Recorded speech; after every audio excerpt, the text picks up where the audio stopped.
This is MJ. I love Tokusatsu, and right now I want to talk about Kamen Rider 01 episode 42.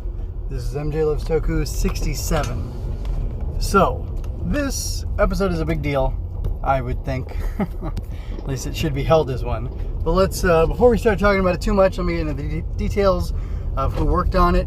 We had Yuya Takahashi, head writer, writing a pivotal monumental episode. The director was Ryuta Tasaki, and the name of the episode was translated by Overtime as long as there's evil. So, again, because I don't like recapping, I'm not going to do that, but I'll just basically talk about the implications of what has happened and what I think about it. So, we have here the death of Izu at the hands of Horobi. Horobi is trying to, I'll do it like this. Horobi is trying to front to be hard, as they say in my neck of the woods.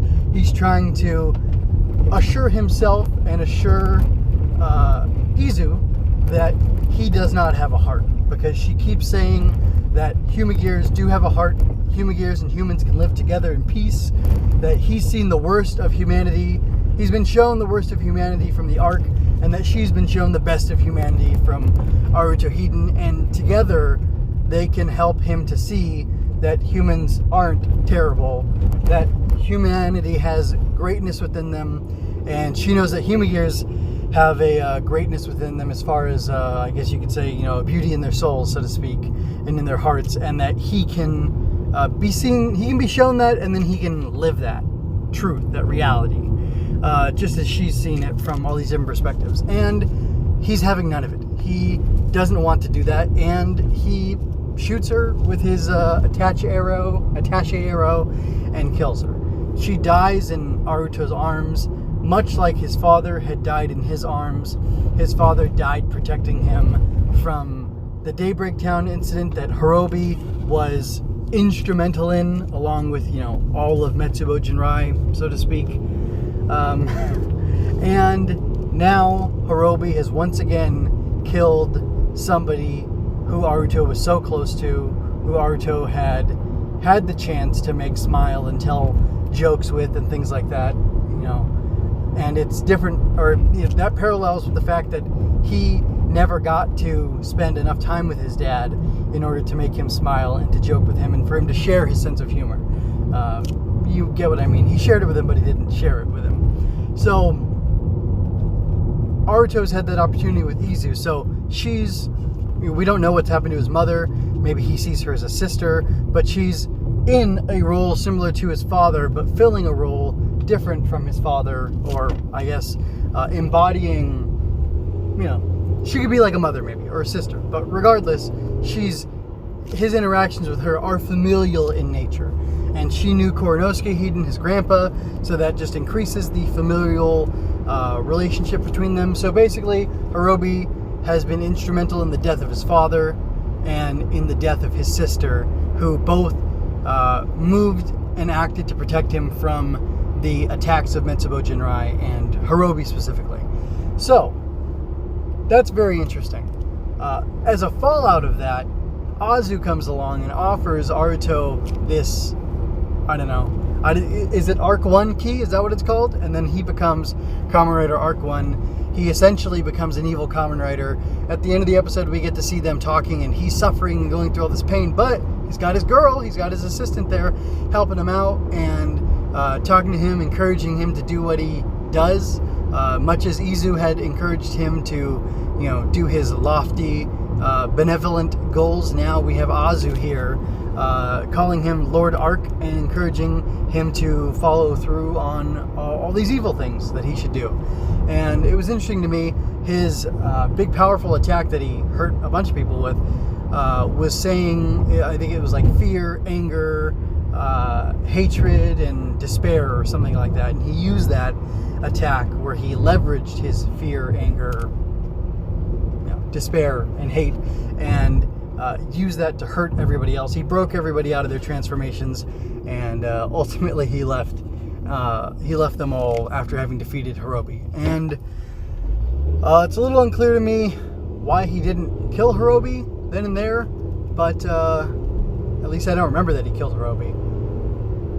Anyway, I'm interested to see where this whole evil arc, or evil Aruto arc goes. And it's funny to me that Horobi is shocked that Arc is active. Oh, he's Arc, you're alive! Like, this is great news, except you're beating me up, and then, who are you? Oh, it's Aruto.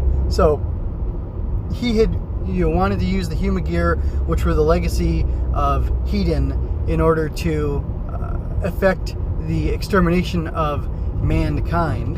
And then all his hopes were pinned on the Arc, whose will, was paramount, according to him. And then we have the situation where the real legacy of Hiden intelligence, of Hiden Koronosuke, Aruto, takes on the affect of the Arc, basically becomes the Arc, and starts wreaking havoc. And it's interesting to me that Jin had told Horobi that if he was not careful, that he, Horobi, would turn into the Arc, and that's not who he's supposed to be. It's not who Jin wants him to be. As a side note, we find out that Jin is working with this Williamson guy. Williamson, right? I can't remember his last name.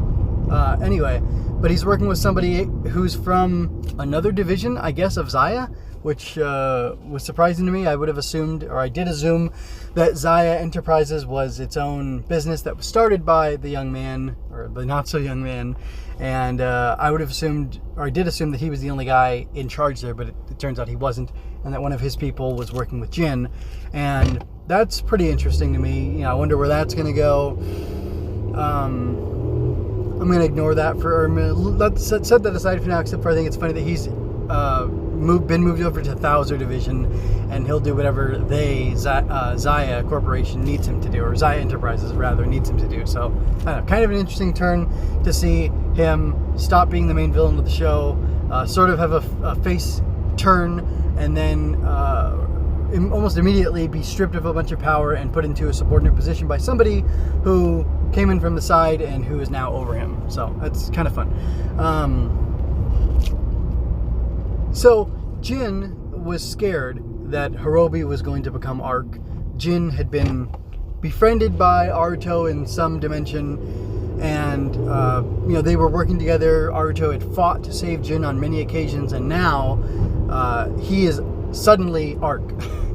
And I just think that's kind of interesting that he was trying so desperately to stop Horobi from becoming Arc, that Horobi was denying that he had a heart, and then Aruto, who's been very transparent about the fact that he has a heart and is an emotional being, is pushed to this breaking point where, in his anger, despair, hate, and fear, he goes ahead and becomes the very thing that he had vowed to destroy in becoming Kamen Rider Arc One. And boy, howdy, that's interesting. I like all that interplay, all the twists and turns that are represented by those dynamics, and they're really fun. I thought the suit looked really great. I think the name should be something else, because it's funny, right now he's 02 and he's using the 02 driver, but he becomes Arc 0 or Arc 1 or whatever. Why not become like Arc 2? Because, I would assume the Arc driver or Kamen Rider Arc would have been Arc 1, so calling this guy Arc 2 would have made just as much sense, and I think it would have added on to the idea of there being an element of legacy in that Aruto, instead of becoming the scion of Hiden intelligence, or he was at one point, abandons that to become the scion of the Arc and carry out its will, as opposed to his grandpa's, which, meant to see humans and Humagears living together. Instead, he's going to be all about destroying humanity. And I ultimately think that the Arc will end up wanting to destroy all Humagear, which could be represented in the fact that he took down everybody during that fight, and he didn't just kill Horobi, which again I think is an interesting thing, and I wonder why exactly he was left alive, but it's better than not. It leaves some room for extra storytelling. So overall, I really like this. I really like this episode. I like that suit. It looks good. I had noticed Anna Arc design had the little diamond thing in the forehead that I think is specifically shown or that is emphasized. Okay, so 01 has the diamond. I don't remember if it changes color when he changes forms, but Metal Cluster Hopper has that diamond on kind of more full display, I think. Oh, no, I'm thinking of one of the other forms before Metal Cluster Hopper where he has all those flying things pop out that help him. I think it's like the Shining Darkness, or in Darkness I Shine, or I can't remember. Shining Hopper, maybe? One of those forms, either that or Metal Cluster Hopper. I'm pretty sure it's the other one though. Has all those little diamond things, like 8 of them, that come out, and I noticed that Arc had that similar looking diamond on his forehead, and I thought that was kind of interesting. But now that he's, they've become one basically, the little progress key has the diamond on the, a red diamond on the white, pallid skull-like face of Arc 01, or whatever it's called. And, the full suit has that as well. So I think that's a neat touch from a design perspective, and I'm glad that came back, and that my observation of that previously is kind of paying off now, that, hey, they are reusing that design element. So that's a lot of fun. I don't really have much else to say. Let me pause for a minute and think, besides the fact that I like the episode, and I'm excited to see, what's it going to be, 43 come out now and entertain me. Earlier I made a reference to 1984, but I meant Animal Farm, which is also by Orwell. It was fun to see Horobi leading all those Mechibo Jinrai folks in battle against Ames, and that Ames was under the control of Yuya and Fua, or really Yuya, or Yaiba, I'm sorry. Yeah, Yaiba Yuya, that's her name. And then that she was leading,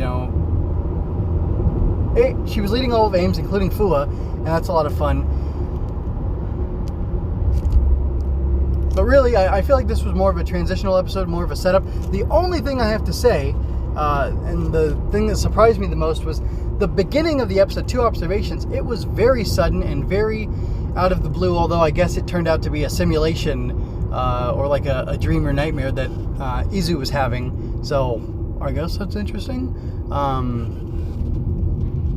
And I can't remember if she gets backed up or not, so can they just bring her back in a backup? I don't know, it'll be interesting to see what exactly happens. But anyway, her nightmare, it was sudden, but watching it, because I tried to watch the episode and I just ran out of time, so I only watched like 30 seconds of it, and I thought, you know what, I heard there's spoilers about this episode that Izu dies, and I don't want to get, I don't want to know if that's true yet. And then I was also confused about how suddenly the episode started, so I stopped, and then ended up going back just today and looking at it again and watching the whole episode. And I swear that those clouds with the light shining through them are from Kamen Rider Ghost, and I might just have to pull up the beginning of Kamen Rider Ghost to verify that that's the case or not, because Ghost is a special place in my heart, and it would be kind of pleasing to see that it was pulling from that. So anyway, I'll follow up on that in a future episode, but I did want to mention that right now, that I thought that it was coming from there.